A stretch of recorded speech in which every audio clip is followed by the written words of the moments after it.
Welcome to the Big Biz Show. Taking care of business. You want fast-talking, hard-hitting discussions on business and finance? Maybe with a barroom slant and some really salty peanuts? We're not counting calories. We're counting cash. Before we get to the man with the financial plan, meet the money team. Costa, Mary, and Greg. Now, Captain Finance himself, Sully. On another beautiful day in sunny Southern California. Hope you guys are having a great one. We certainly are.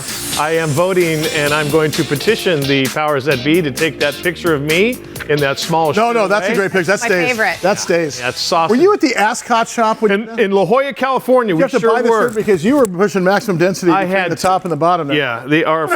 You put somebody's eye out with those buttons like that. Our mutual friend Andy, who is the owner, came to me and said, "Yeah, you ripped that shirt. You're buying it, kid." Yeah, okay, great. You look somewhat. I know last week we were calling you a tan sweater, and you're wearing the tan sweater again. Yeah, it's but you look tanner. Did you have an experience over the weekend? Did you go somewhere? Because I think we have some rare footage from a hotel.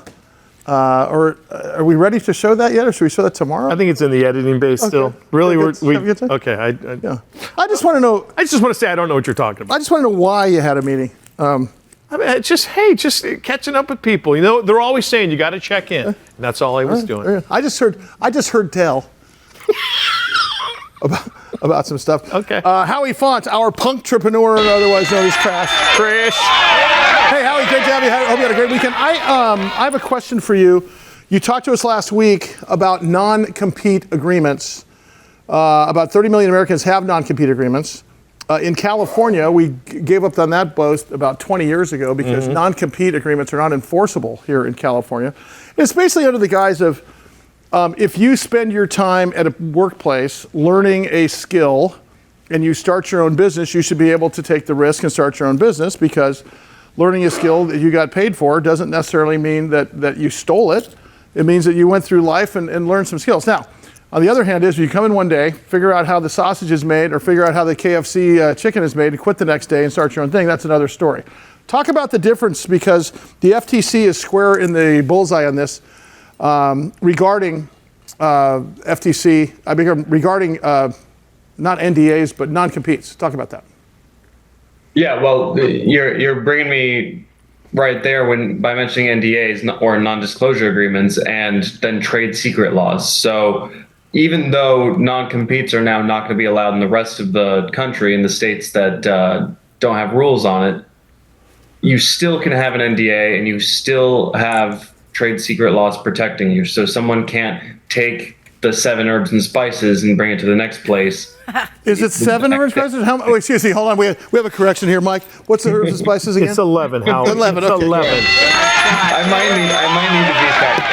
It's not 7. It's Mike. Well, he wouldn't even see this. Mike goes, like it was almost like a penalty flag was thrown up in the air in a football game. If you get the wrong amount of spices in his fried fast food, please, you're going to get busted for it. It's right. 11. Do you know? Can you name 6 of the 11? Sage, mustard, garlic, salt, pepper. You know this? Cumin. How does he know this? Oh yeah, because I've tried to replicate. I may have tried to replicate before. Oh my God, Howie, when you talk about non-disclosure and non-compete, talk about what that does to someone who leaves a job, goes to the next job. Is that a difficult transition? Yeah, so it affects, in particular, a lot of programming jobs or a lot of jobs where you have a client list. So you don't want your lead salesperson going and taking, your top 10 clients or the people that they interacted with the most. Well, that's wait. That's a whole other story, though. That's client poaching. That's customer poaching. Hang on a second. I'm keeping you. Sure. Start it off. Let's start the show off because you've got non-disclosure of, Mike's potato chip problem in the back. Yeah. Can't talk about that. You've got trade secrets. Right. You've got competition. Yes. And now you got client poaching. Oh yeah. That's like 4 different things. Does that fall into one thing? And where do we see your clientele? Do you know where I stand on client poaching? Where? Firmly on its neck. Stealing my customers. I feel like if you've developed a relationship with them, you can steal them. They wouldn't be with. Look, you stole me. If you didn't have the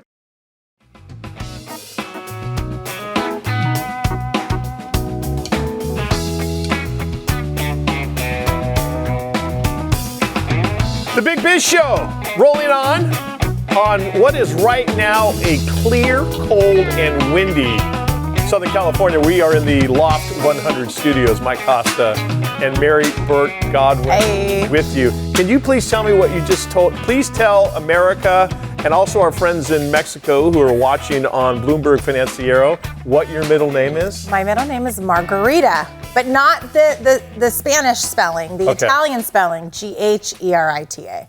Really? M-A-R-G, like the pizza. So is it not like the drink, even though I've had a lot of those in my life, and I gotta go like this. Is it Mary Margarita Burt Godwin? Yeah. God, that is a lot of. My maiden name was Burt, so it's Mary Margarita Burt was what I was until I got married. That is so much. And then I hyphenated my last name because my dad had passed away and I didn't want to lose that. Gotcha. And then I got divorced and I kept the Godwin to be the same as my kids. So I've got a lot of names. It's really long and obnoxious. Excellent. Well, Super Bowl week is upon us. The big game coming up this weekend. Maybe some people. Go Chiefs. Maybe some people are serving margaritas, but most of America will be drinking beer. And if you're smart and you love this country, you're going to be drinking one of the great brews from Armed Forces Brewing, the Armed Forces Brewing Company. And their CEO, Alan Beal, who has become a big favorite, not only of ours, but of a lot of people who watch this program, kind enough to join us here once again on the Big Business Show. Mr. Beal, how are you, sir? Welcome back. Doing great. Thanks for having me on. How are you guys doing? We're doing great, Alan. Who are you rooting for this weekend? Let's just get to the chase. Yeah. Let's cut it to the chase. Chiefs or 49ers? Well, I'll tell you what. I lived in Kansas City for a couple of years, and I'm a Patriots fan, so I could care less, to tell you the truth. But I'm going to pick the 49ers to beat the Chiefs. I love it. There's a reason I knew that I was so happy to meet you the first time.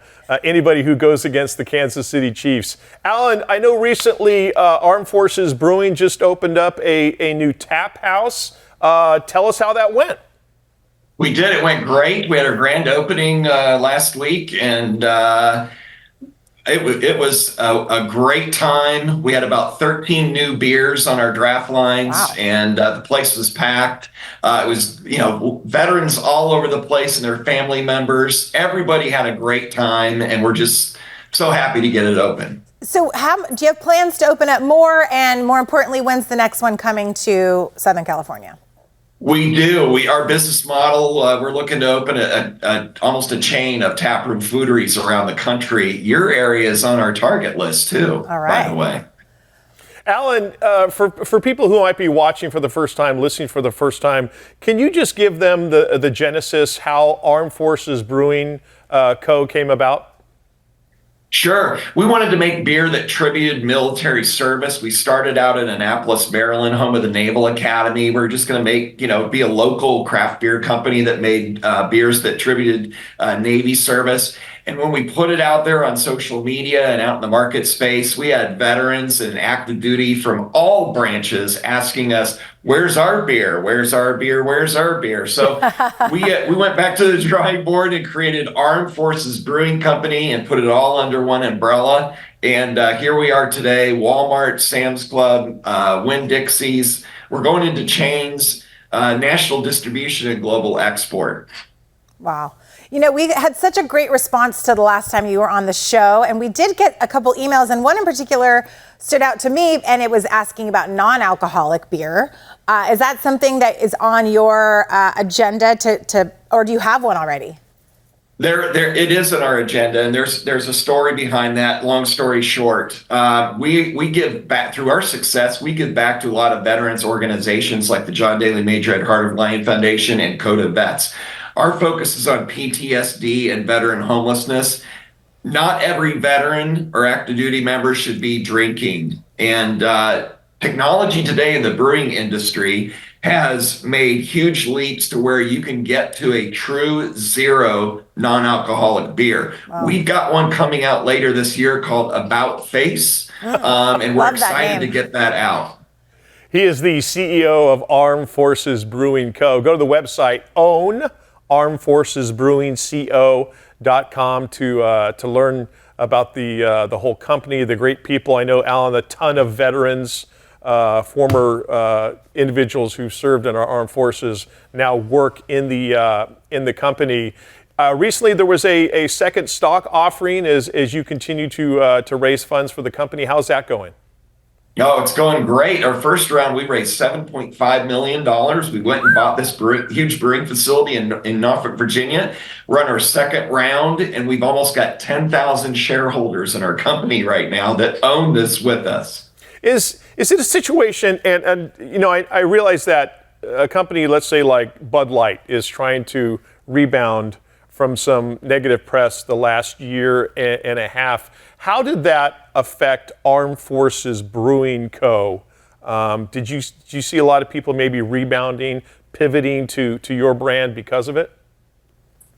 Absolutely. We saw a huge jump in our sales. We stay true to our values. They're very set and we'll never stray away from those values. But Budweiser is such an iconic brand. I am glad to see that they've pivoted back to doing what they should be doing. I'm excited about that. 90% of our distribution footprint is through Budweiser distributors as well. Oh, great. So, Alan, you mentioned the non-alcoholic beer. I want to go back to that for a second and just tie into, because I know during the holidays you did a lot to give back to military families, and you do put that at the forefront of what you guys do. Can you talk a little bit about how you give back to the families? Sure. I'll tell you what, Norfolk, Virginia has the second highest rate of food insecurity in the military community in the country. We fed close to 300 active duty military families this holiday season. Awesome. Not only that, we're working with the John Daly Major at Heart of Lion Foundation and Code of Vets to provide funding and services to get veterans out of home situations where they might go homeless. And that kind of chaos triggers PTSD. And we have an epidemic. We lose 22 veterans a day to suicide in this country. Alan Beal is the CEO of Armed Forces Brewing Company. If you're interested in not only the product, maybe becoming a investor or a stockholder, go to ownarmedforcesbrewingco.com to get all of that information. Alan, this has been somewhat of a meteoric rise for you, and you're talking about being in some major chains across the country, and a show like ours where we get immediate response from people saying, hey, where can I go find the beer? Where can I get the beer? What does the next 12 to 18 months look like for the company as far as growing and maybe expansion is concerned? We're going to open up. We're in about 8 states right now. We're about to open up another 9 states here in between Q1 and Q2. You guys are on the West Coast there, and we can't wait to break into that market out there. We have such a great military community, especially in San Diego and California there. And we have found a contract brewing partner out in your area. So we're looking to seal a partnership here by Q3. And then you'll see our beers starting to get out in the market space out in your guys' area. Is it tough to, I guess, keep the reins pulled in on this massive horse that is now out of the barn as far as popularity and expansion and making sure that you don't grow too fast? It is tough. With growth, you've got to hire more people. But I'll tell you what, our growth has been so explosive. We're growing our team, and we're really hoping to hire as many veterans to come on in our company as possible. There's a really big balance that you have to make, like you were mentioning, of growing too fast. So that's why we're gonna contract brew out in California and maybe supply a few states out west, and then grow it out from there. Well, I know for certain you need to grow what is on top of our bar set here, whether it's an Armed Forces Brewing mug or if it's a beer. I think, we're free, we're responsible. We can imbibe either your beer or the non-alcoholic version of it during the show. Buddy, we're so happy for your success and watching this grow and explode. Obviously, we're going to have you back on the show to keep up with you and learn as new great things happen for the company. As always, we appreciate the time. Thank you. Thanks so much for having me on. And it's all about our military and our veterans. That's what it's about. Thanks, buddy. That is Great to see Alan Alan. Beal, the CEO of Armed Forces Brewing. Again, if you're interested, maybe becoming an investor, Mary, or finding out more about the company where you can get the brew, it is OWN, O-W-N, Armed Forces Brewing, CO.com. It's a great idea to be a part of this because it's not going anywhere. People love beer. People love America. It's a great marriage of the two things. And the company's helping our veterans. Yeah. All right, keep it here. More Big Biz after this. They need to get here.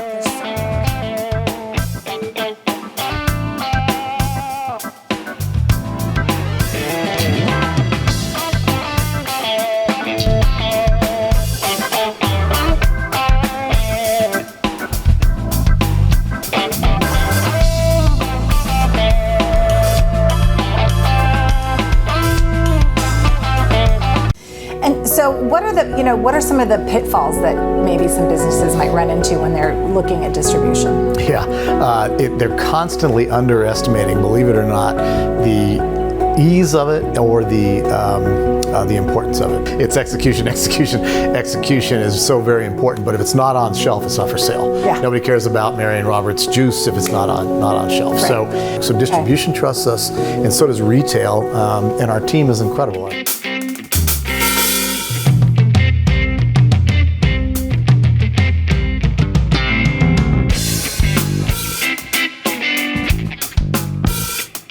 Michael, you see what I'm looking at here?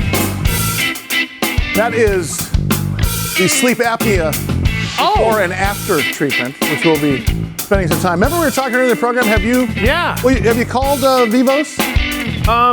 Your wife called me. What? Your wife called me. I'm going to call Vivos. Oh, you're not going to call Vivos. What? I have a surprise for you. We have a very special guest today in studio. Guys, hit it for Mike, please. 1, 2, 3.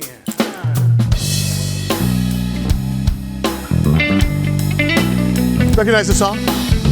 It's called Dreamweaver. Ladies and gentlemen, Big Biz Show in 125 million countries, 100 billion TV homes. Armed Forces Radio Network, Armed Forces Television Services. I believe you can make it through the night. BizTV. I didn't even know he was coming in. I give you Kirk Huntsman, the CEO of Vivos Therapeutics, right there.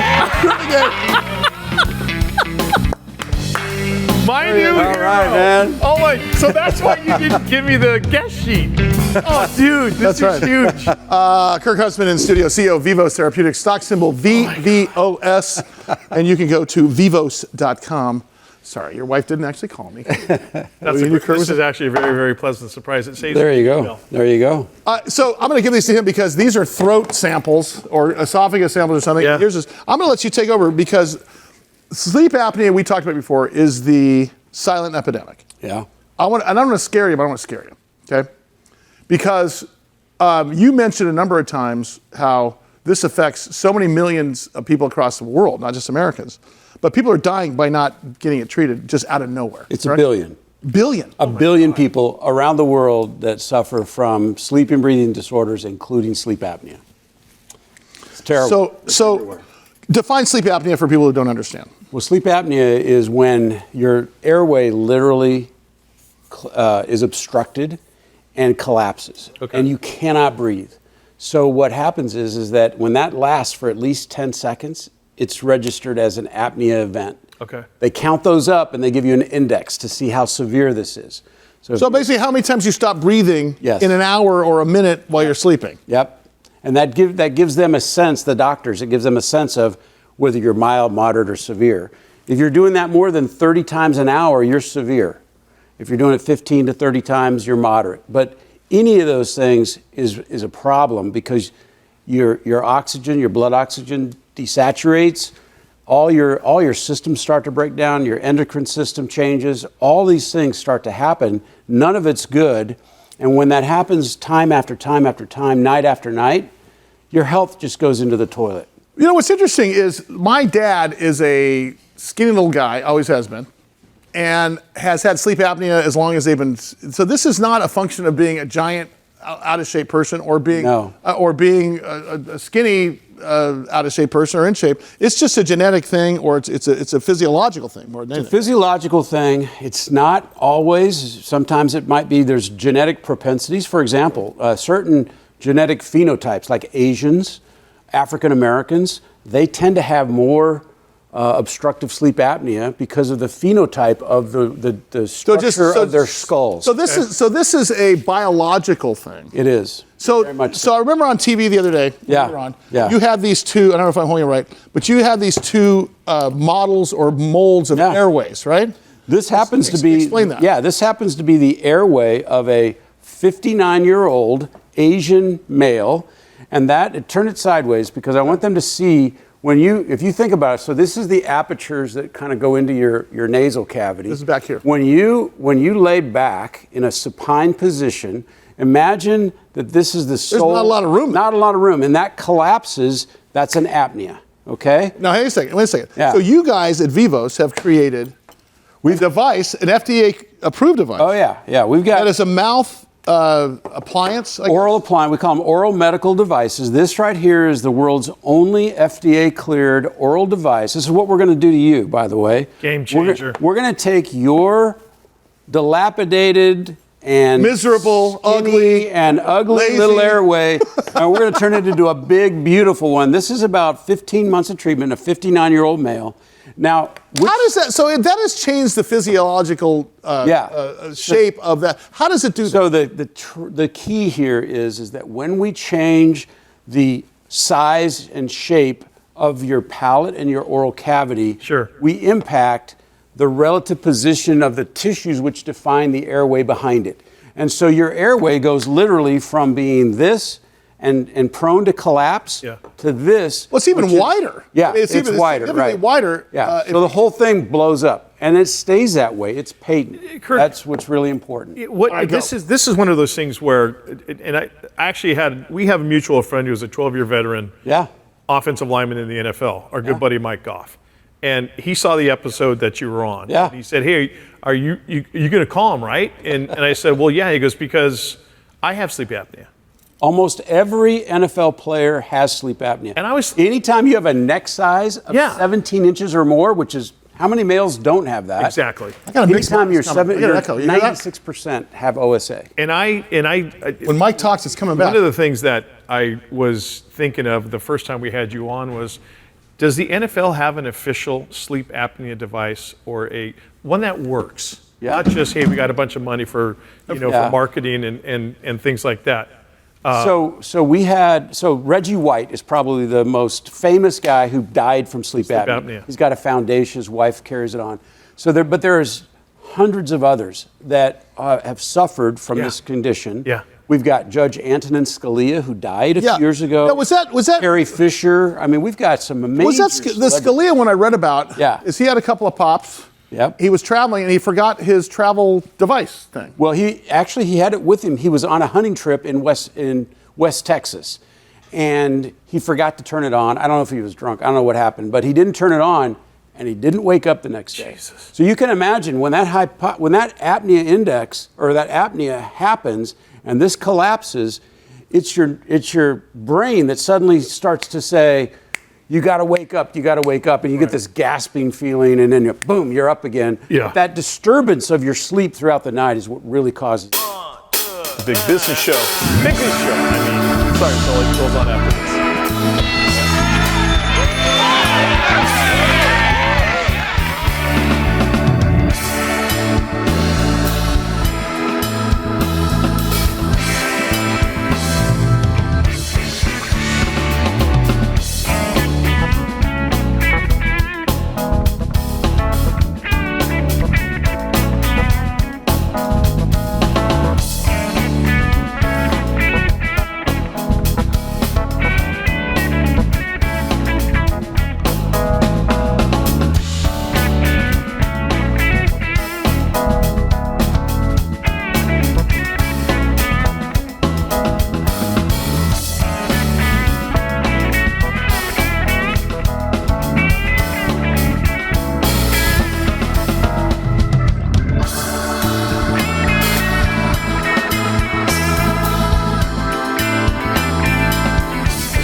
Loft 100 Studios, The Big Biz Show, our affiliates, and our hosts are not registered investment advisors or broker-dealers. Our show hosts make no commitment that the purchase of securities of companies profiled or otherwise mentioned in our programming are suitable or advisable for any persons, or that investment in such securities would be profitable in general. Given the nature of our company's profile and the lack of an active trading market for their securities, and investing is highly speculative and carries a high degree of risk. We profile selected publicly traded and privately held companies on our program. Most of these companies that we profile have provided compensation to Loft 100 Studios and its host for the profile coverage. 3, 2, 1. From time to time, we sell shares of the companies profiled in the open market that we receive as compensation for coverage of client companies. But never sell stock if we are speaking about, interviewing, or covering a public company who has paid compensation.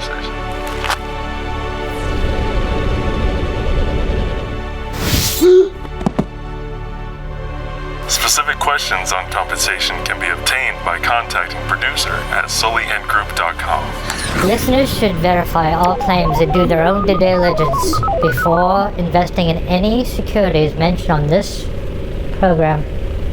Investing in securities is speculative and carries a high degree of risk. We encourage our investors to invest carefully. Duh. And read the investor information available on the website. On the Securities and Exchange Commission, SEC, at www.sec. Or the Financial Industry Regulatory Authority, FINRA, at www.finra.org.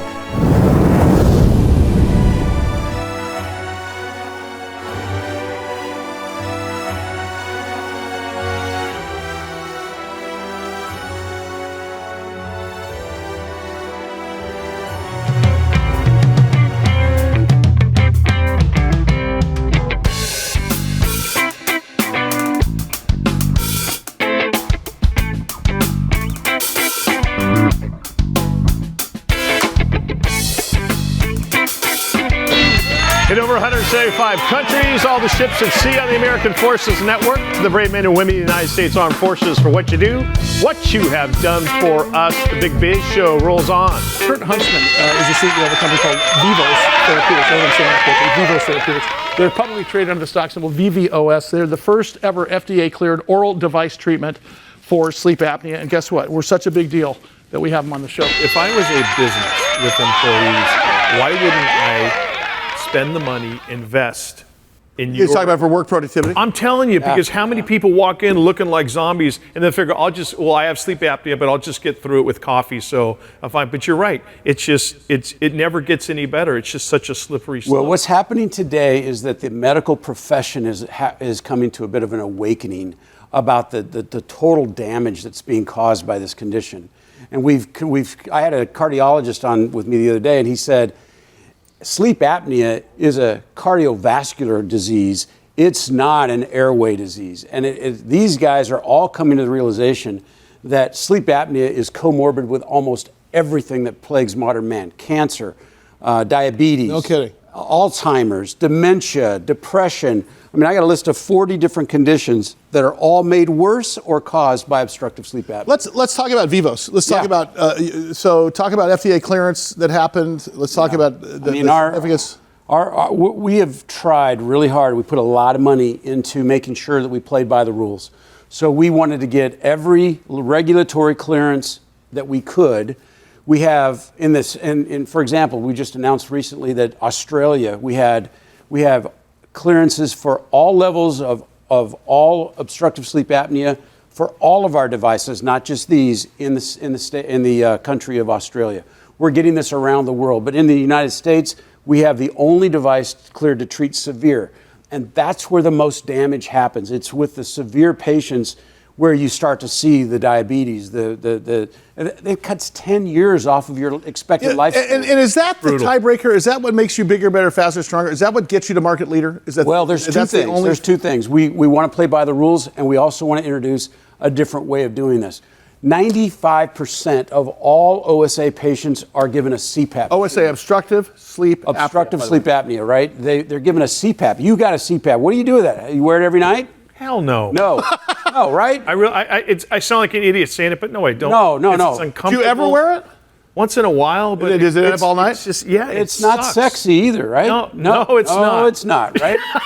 You can't afford any. I can't afford any non-sexy things in my life right now. Exactly, right? So you know all the help you can get, right? So he asked me a question. I want to make sure I get the answer. And that is that what we're trying to do is give people who are given one shot and one choice options and hope. Because when we put people through this, what happens is that they get better. And a lot of times they get all the way better. And so the real differentiator is it's not CPAP, and it actually helps people get better. And that's something nobody else can say. You wear this for about a year and you're done. We're going to have you a year from now. You'll probably lose some weight. You'll probably be much. Can I ask something about that? On your website, on your website, I saw people's jaw look differently from their side. Like there's a difference of their profiles. Like they have a stronger looking jaw. What is that from? Well, remember when we go from this to this, we actually are bringing the anatomy. We're bringing it forward, making it wider to make this all bigger, and that's what happens. So we're very gently repositioning and enhancing the airway, and people look better. They don't look. It's not. We have people that go into treatment just for the cosmetic benefits of this. And you wear this at night? Is that the idea? You wear it at night. Put it in. We say 7 to 7. We want 10 hours, roughly 10 hours of wear. Is it painful? Oh no. It looks like a medieval torture device when you look at it. But once you actually put this in, you can't feel it. You really can't feel it. Now, is it adjusted monthly or weekly or something? So you're going to adjust it about every week or 10 days yourself. Okay. There's a little key we give you to help adjust it, because what's going to happen is everything's going to start to go like this. Yes. And you need a way to do that. Okay. And about every 6 to 12 weeks, you're going to come in and see the doctor, make sure everything's going the right way. So now, go ahead. Am I going to a dentist to get that? You'll go to a dentist, but you'll also have an MD that'll be overseeing your case. Okay. So you're going to have both. Now, is this like a chip I'm seeing in here? Is there some electronic? No, not in that version. Right there, there's not. We actually have the patents on that to do all that. We have everything. We have all. Make me sing better. Make me dance better. Give me. Well, you know what? Talk to me. There's some very famous artists that we have treated whose careers were in trouble because of their sleep apnea. We've treated them. I can't say their names, but really, they would be more in our era. Sure. They'd be more in our era than some of the other people younger in here. But yeah. So. And we've treated a lot of A-lister type people. I have a question for you about kids and adults. I got a business question. By the way, Kirk Huntsman is his name. He's the CEO of Vivos Therapeutics. VVOS is their stock symbol. Of course, go to vivos.com. You had a strategic pivot. Yeah, we did. Business. I want to talk about really important. I want to talk about some of the business side of this thing before I let you out of here today, because we're going to have you back as much as we can, as much as you'll allow us to. Talk about the strategic pivot with Vivos as a business. This is really important. So we came to market without any national network of providers who could deliver this. Our first phase of market rollout was to get providers. Now we have 2,000 doctors nationwide that are dentists that do this, right? And so now what we found is that the real money play is with the medical profession. They are the guys playing Major League Ball. The other guys are playing minor league ball. So the major league guys are saying, hey, we want an alternative to CPAP for our patients, and we need something that's FDA cleared, evidence-backed, research-based. I got the top researcher in the world at Stanford University is reading papers. He's written 8 papers on Vivos technology. We've got it. So what we're trying to do now is pivot to the medical profession where all the patients are. So now we're getting volume, and we're also helping deliver this. So we're all vertically integrated now from manufacture to delivery to the patient. So the margins are going way up, and it's I will start using it, and I will shout from any rooftop or mountaintop you want me to. That's how much. I haven't used it yet, but I just watching it and looking at it and hear you. Are you fired up now? Are you scared? Yes. Or are you enthused? I don't want you to be scared. No, I'm so enthused. Don't lose my number. No. Today is the day. Kirk, it's working. It's working. Mike, it's 3 o'clock in the morning. Shut up. Kirk, thanks, Kirk. I appreciate it. We'll see you soon. Kirk Huntsman, CEO, Vivos Therapeutics. Remember the stock symbol VVOS. VVOS. Vivos.com. All right. You look better? You sound better? Yeah. Wife's gonna be happy? Exactly. Yep. No more grinding of teeth, no more gnashing of teeth. I'll lose the skin donut right here. That's my gang name, by the way. Big Biz Show, back in a second. Stand by.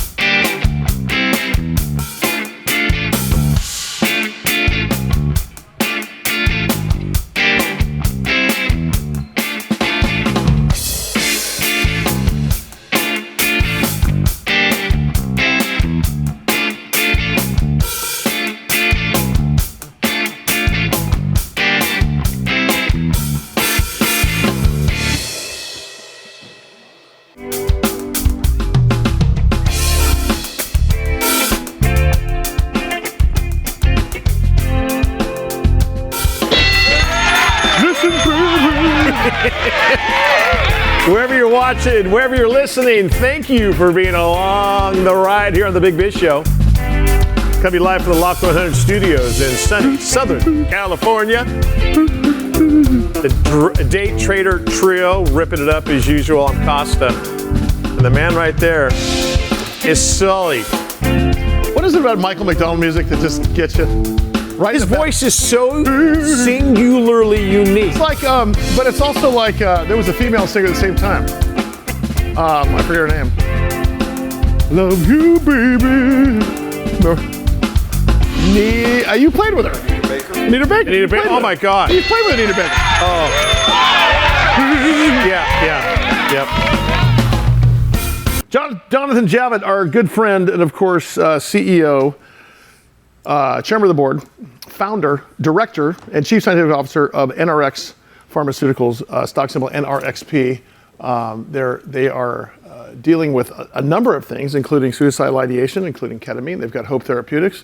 I want to talk to him about something a little bit different today, but he joins us here once again. Jonathan, thanks so much for swinging by, and we can't wait to see you here in a couple weeks when you come back in studio. How are you? I'm great, Sully. Talk about NRX 101 to those people who haven't heard about it before, because I think that's important. So as you know, we've been working on a version of a psychiatry drug, NRX 101, which is a combination of D-cycloserine and lurasidone, where lurasidone is a well-known antidepressant, and D-cycloserine, originally developed as a tuberculosis drug, also turns out to be a potent antidepressant, but even more importantly, to be a drug that directly attacks symptoms of suicidality and a side effect of all other antidepressants called akathisia. And antidepressants are wonderful. The only problem is while they relieve symptoms of depression, they're well known to increase risk of suicide. So our belief, and we've now published 2 clinical trials showing it, is that the combination of D-cycloserine and lurasidone will not only give you potent antidepressant effects, but will improve resolution of suicidal ideation. And as we all know, tragically, people with bipolar depression are 10 times more likely to commit suicide in their lifetimes than people who don't have bipolar depression. The fact that you can treat with your NRX 101 suicidal ideation and such. What about things like schizophrenia? What about things like, you already mentioned bipolar, but what about other psychological disorders? Are there other maladies that you can treat potentially with the right amount of funding and the right amount of research? Well, we've reported that NRX 101, because the active ingredient D-cycloserine mimics several amino acids, although it has an effect on the NMDA receptor in the brain, it also may be extremely potent against complicated urinary tract infections. Wow. And we've shown that data, and that too is a reason why we've come to this agreement with Hallandale to make the drug available while it's still going through the FDA approval process. But I think what you're getting at is that same receptor in the brain, NMDA, can do several things. If the NMDA levels are too high, you can be depressed and, in fact, suicidally depressed. But if the NMDA levels are too low, if you've inhibited NMDA, such as by giving a potent drug like phencyclidine, angel dust, you cause acute psychosis. And there's now evidence that certain viruses can wipe out the NMDA receptor and cause schizophrenia. In fact, as many as 50% of people coming into European hospitals for new onset schizophrenia, autism, and mania have elevated levels of something called the HERV-W virus. So we're now looking at partnering with Professor Marion Leboyer, who we've introduced to you in the past, on a novel drug that will inhibit that virus, that may actually be the first drug to put out the fire in the brain that causes schizophrenia. Yeah. So it's not a new use of our existing drug. It's a new approach to diseases that affect this receptor in the brain that my brother Dan discovered in 1987 and is at the heart both of depressive illnesses when NMDA levels are too high and schizophrenia type diseases when NMDA levels are too low. Jonathan, I know we got a lot of time with you when you get in town here in a couple of weeks, but I do want to ask one more question, spend a little bit of time before we get out of here. I can't leave the talk about Hope Therapeutics alone because it is such a novel idea, but it's also pretty exciting for you guys as a company. Talk about Hope real quick and how that's going to affect the world and how that's going to affect your company.